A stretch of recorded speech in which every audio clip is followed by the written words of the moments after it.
Everyday joy. When you refuse to designate one day as exceptional, you vote for everyday meaning instead of calendar-based happiness.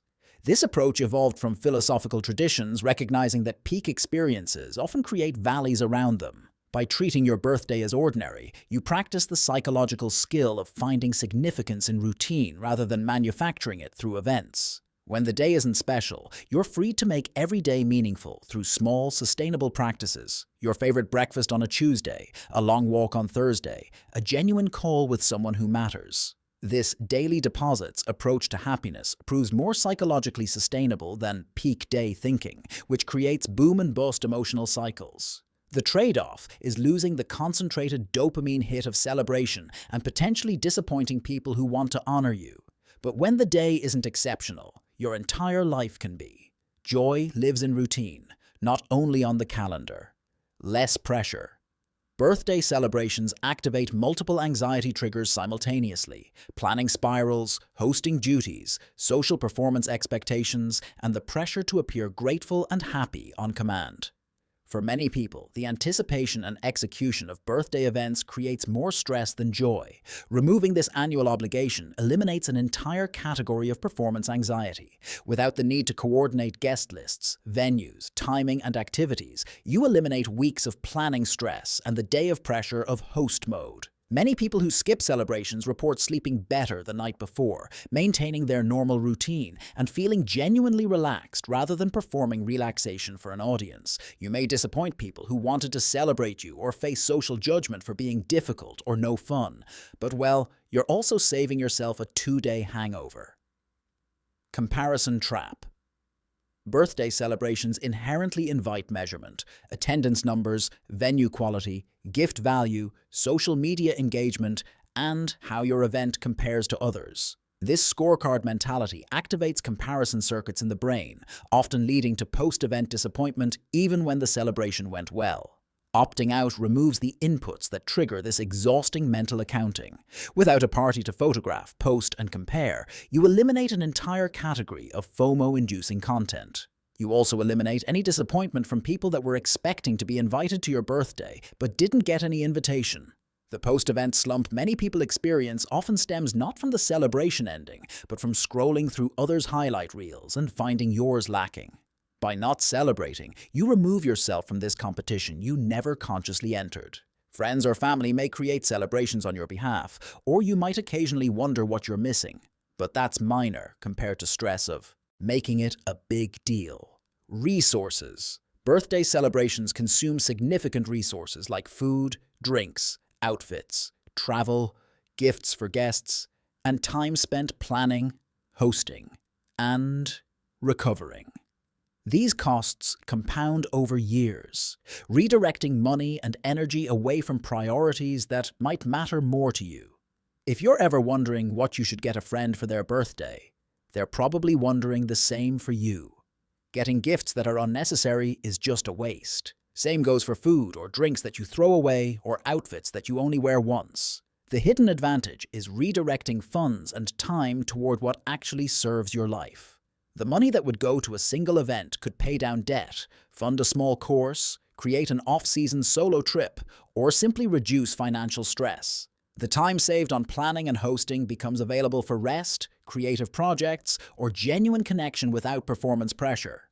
You miss the communal experience and symbolic milestone marking that celebrations provide, which also has its own value. Authentic connections.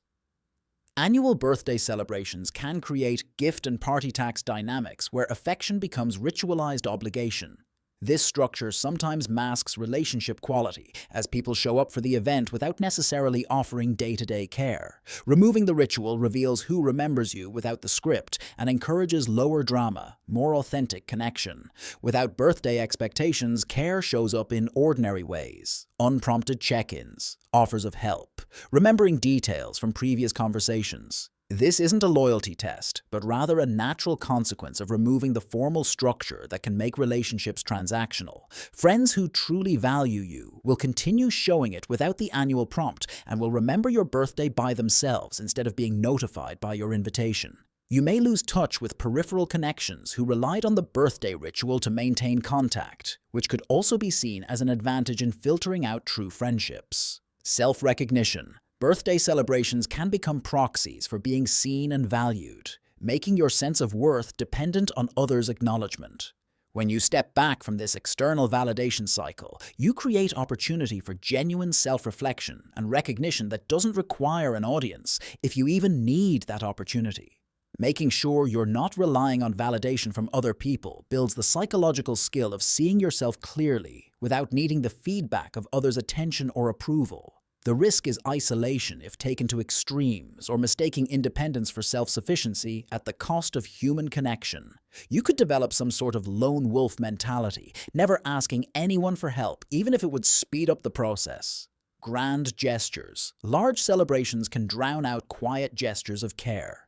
When your birthday isn't a production, the small acts, a single, meaningful call, a handwritten note, a walk together, gain significance. They might lose amid party noise. A grand gesture can often be some point of insecurity from another person or make you feel some sort of debt towards them. If they threw you a surprise party, you might feel forced to arrange one as well or spend a lot more time and money on a gift when it's their birthday. But we've covered that before. Having less opportunity for grand gestures often reveals the most thoughtful people in your life and encourages others towards sincerity over spectacle. Without a crowd and choreography, you notice who reaches out genuinely, what they say, and how they show care. These micro-gestures often carry more meaning than elaborate parties because they're chosen rather than obligatory. The quality of attention in a 5-minute conversation can exceed hours at a crowded event. You miss the energy and joy that large gatherings can provide when done well. However, intimacy beats volume, especially for those who find genuine connection in quiet rather than crowds.